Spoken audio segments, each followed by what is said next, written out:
ভাই সামনে গেলেন কোন সামনে কেন ভাই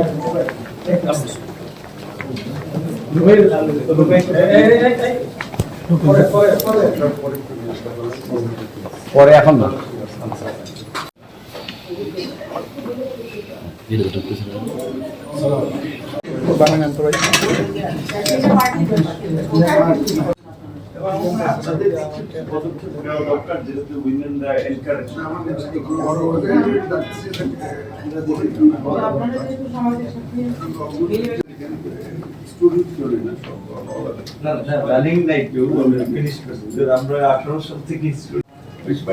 যারা শুরু করছিলেন তারাও গ্রাজুয়েশন পোস্ট গ্রাজুয়েশন শেষের দিকে ছিল।